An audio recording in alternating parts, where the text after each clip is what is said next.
Okay. Good afternoon, colleagues. Thanks very much for inviting me. I am as excited as you are. So, let's get started. I understand I have 12 minutes and I have to mark it very carefully. So, first of all, we want to talk about the role of civil society and its importance in a well-functioning society. And we'd like our society to be well-functioning. But in order to do that, we have to start to describe the thing and then get into the meaning of the thing. And the description of the society we live in is a post-colonial society. We have powerful issues of race, and we have the thing we don't talk about, which is class. We don't talk about it. The discussion about class has been abolished since the fall of the Berlin Wall, and I'll get to that. So the 1962 Constitution of our country actually spoke to this issue in the preamble. For those of you who don't know, I'm not a lawyer, but I'm going to share it with you. What our 1962 Constitution says about the intentions at the time of independence. I'm going to share that with you as an opening statement to sort of set some boundaries to it. And it says, whereas we, meaning the people of Trinidad and Tobago, respect the principles of social justice. 1962, that refreshing, that is a sort of modern phrase. That was 1962. And therefore believe that the operation of the economic system should result in the material resources of the community being so distributed as to subserve the common good. How you like that? 31st of August 1962. Let's go again. That there should be adequate means of livelihood for all. You like it? For all. That labor should not be exploited. Are you hearing it? Go up and look it for yourself. Look at the Constitution preamble, is on the net. Read something different for a while. When you go on the computer, read something different. Read about our country and our people and our possibilities and our aspirations, because that's what this is about. I have more to say. Labor should not be exploited or forced by economic necessity to operate in inhumane conditions. Nice, huh? The butler speaking through the mouth of Williams. I don't want to get too political, I was told. But that there should be an opportunity for advancement on the basis of the recognition of merit, ability, and integrity. I couldn't say it better myself in 2023. So we are standing on a foundation of something. We live in a capitalist society that has really accelerated the income inequality in a tremendous fashion, which is why we have all of these burgeoning problems around us, which is why Sister Shalisa and the other comrades and sisters and brothers here got together and are trying to do this, and I'm so happy to be here. Okay? It's an important work, it's a necessary piece of work that we have to commit to. So I'll talk a little bit about some things, because I think it's important that we recognize that civil society has a role. Many times, when we have changes taking place in a society, those changes will be propelled by people, and I would use some phrases that may echo it, some of you. They'll be propelled by people who are rebels, outcasts. The Bible talks about some outcasts, and some of them were lepers and so on. And we have lepers in this society too. Of course, we now recognize leprosy is not a real disease. But philosophically speaking, we have lepers in this society too. I'll come to my closing point. I'll talk about Dr. Kubal Singh. And no, we have to talk about what we have to talk about. I come to talk about it. The outsider, the outcast, has a role in transformational change. It isn't somebody from the middle of the road, the middle of the street, who fit right in. It's somebody who couldn't fit in, who felt left out for whatever reason. Sometimes it's the color of their skin. Sometimes it's personal choices in their life, their lifestyle. And we talk about lifestyle choices these days. Sometimes the clothes they wear. The hairstyle, we had a whole thing with Rastafari and dreadlocks. It was a big thing when I was growing up. So many young people now, it's normal. You all wear your hair in dreadlocks and cane rows, and it's normal, and it's okay now. It wasn't okay. Lovely big afro, it wasn't okay. I had a huge afro growing up.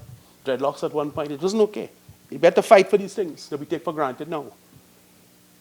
So we have to understand and embrace the role of the outsider, the outcast. Yes? The stranger in the gate, to use a kind of biblical, philosophical language, the stranger in the gate. That voice you hear echoing, that voice of conscience that is not really part of the club, but is still echoing in everybody's head. That's what has changed societies all over the world. And we have to recognize correspondingly, because of the age we live in, that we live in an age of information. And we have to treat information not as discrete lumps of things like how many books have you read, and did you read this article, and did you read this part of the Constitution I just read, and all of that kind of stuff. Information really has to be treated with as a revivifying force in terms of our minds. I know I spend a lot of my time doing research. A tremendous amount of time I spend doing research. What I call primary research. I think some of the books and documents I look at have never been opened. Real primary stuff. And let me tell you something about research. What is so interesting about information? The quality of information. We're not dealing with the quantity of information. The quality of information to transform the human mind and conscience and our perspectives is this. Every single time I do primary research and I go into the archive, I would start off, because I'm an expert in this area and that area and that area, I start off and I'd say to myself, well, today we're going to research this. We're going to look at these things.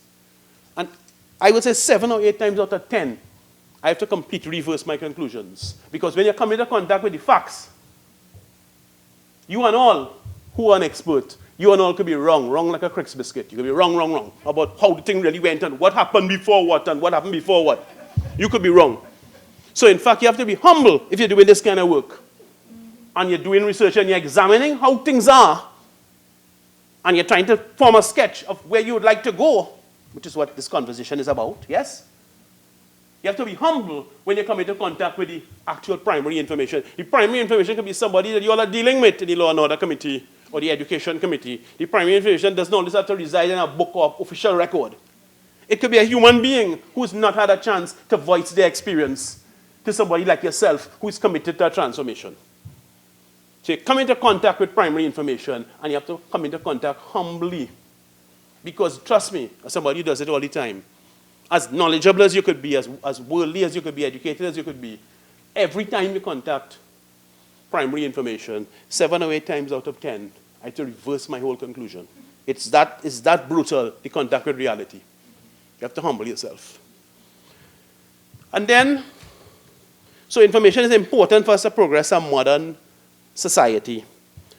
We're getting down to the last 5 minutes, don't be nervous. We're nearly there. Have faith. The loyalty test.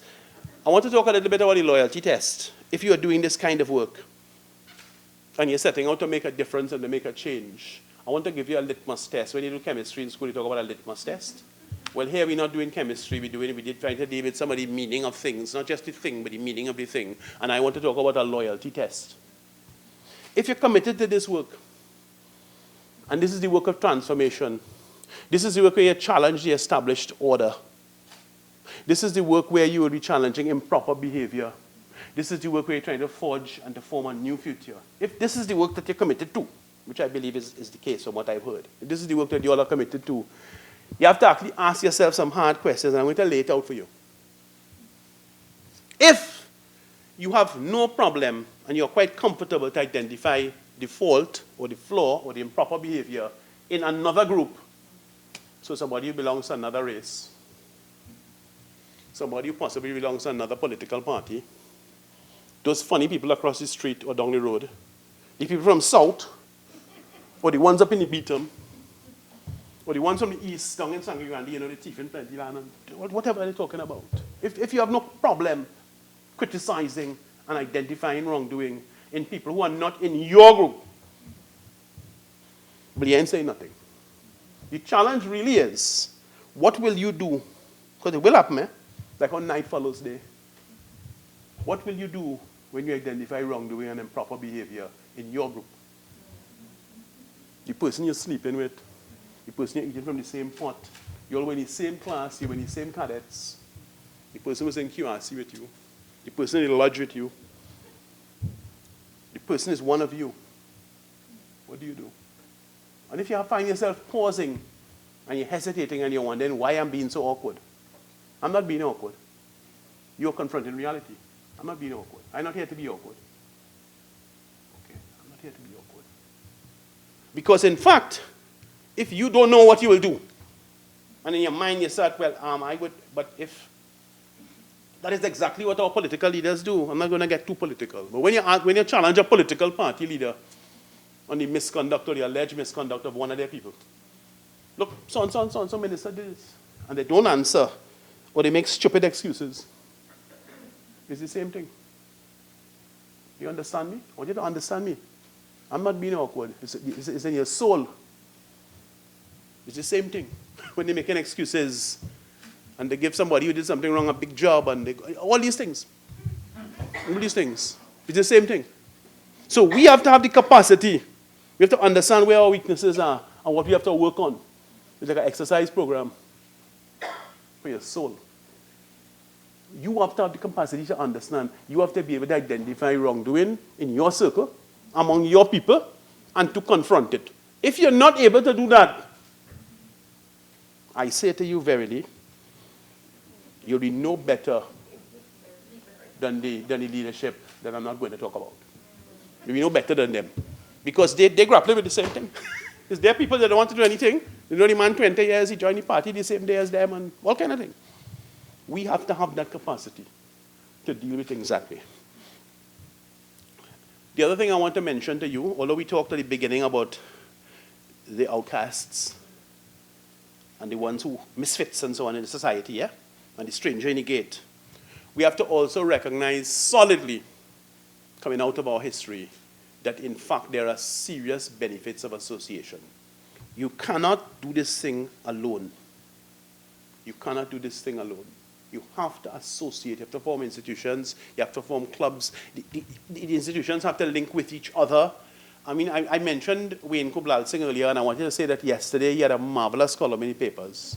It was called Ethnic Contradiction, and Wayne ended his final 2 paragraphs on the same thing I was just talking about just now, about the whole question of loyalty and whether you would go against your own group and that kind of thing. It's kind of quite good. The last thing I want to say is that we have to be careful, and this is really coming down to the last 2 minutes now.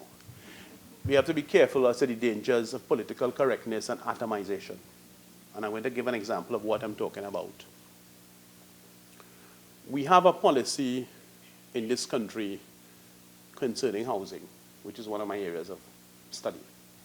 Housing, social housing, affordable housing for poor people. And the agency that deals with that, the main agency, is called the Housing Development Corporation, the HDC, which most of you would know.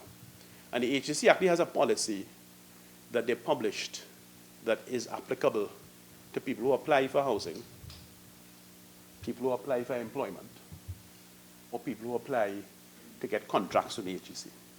But of course, the main concern from my research would really be those who apply for housing. And the policy is actually very lofty and very ambitious, and it says a lot of the nice things that you want to hear in a policy like that. So they actually assure the applicants that you are not going to be discriminated against by reason of your gender, your race, your sexual preference, your political party loyalty, any of those things. If you're disabled, none of those things is going to stand against you if you're an applicant for housing. And quite frankly, it satisfies quite a number of international criteria in terms of the international agenda about these things. It's satisfactory. I find it horrific as a housing policy and completely unacceptable. Because all of those things are popular talking points in the politically correct jamboree. I'll be very frank in my remarks. It's a kind of jamboree. But in fact, the main reason people don't have a house is because they're poor. Nobody doesn't have a house because they're East Indian, or because they're African, or because their father was Chinese and their uncle was Portuguese. No, that's not the reason nobody has a house. They don't have a house because they're poor. They don't have enough money. And if you have enough money in Trinidad and Tobago, you can buy a house anywhere you want. It's a capitalist society, which is why we have to give meaning, to close off now, we have to give meaning to the preamble of our Constitution, in which we have sworn collectively to uphold an economic system that would have the resources of the entire community to subserve the common good and to not put anybody to a tremendous amount of hardship. So I congratulate CTA for their efforts to set up this organization. I'm happy to be here. I'm pleased to be here. I'm honored to be here. I'll bring this to a close, and we're at 12 and a half minutes now. So on this note, thank you.